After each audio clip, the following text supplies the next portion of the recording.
Here is my egg drop holder. So through research and everything, I figured out this was the best option to do the egg drop in.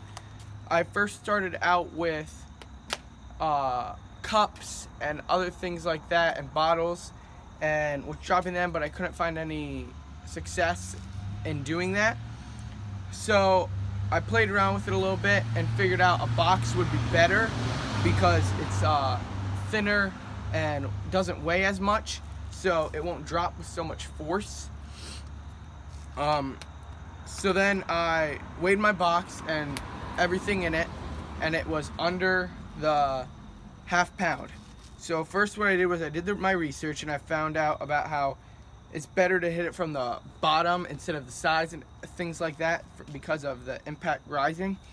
So I put 2 layers of sponges on the bottom to absorb the impact when it hits, because it's going to start out with a lesser velocity, and as it keeps going down, getting a greater and greater velocity, increasing speed and momentum. And as it falls and when it hits the ground, then it's going to completely stop, and the impact is going to go straight up into it. So I put the most padding on the bottom to stop that impact from cracking the egg, and then I took a bunch of little sponges like at a bouncy house or a foam pit, and I put them in there to absorb in all other directions of the box. I put them around, on top, on the sides, all over it, and then I take 2 rubber bands each way just to hold everything in place. Now my research started out with the bottles, and then I moved on to this through my testing and figured out that this was the best option for me.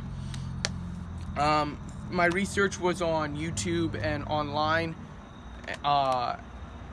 looking up egg drop ideas and stuff like that, but it was hard to find the best one just because of having to meet the 4x4 and ½ pound.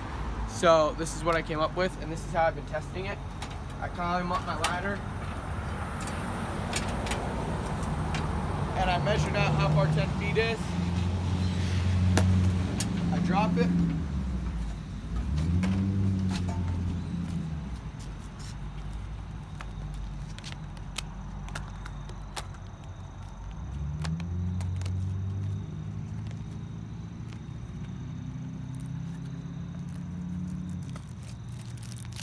and it's all good.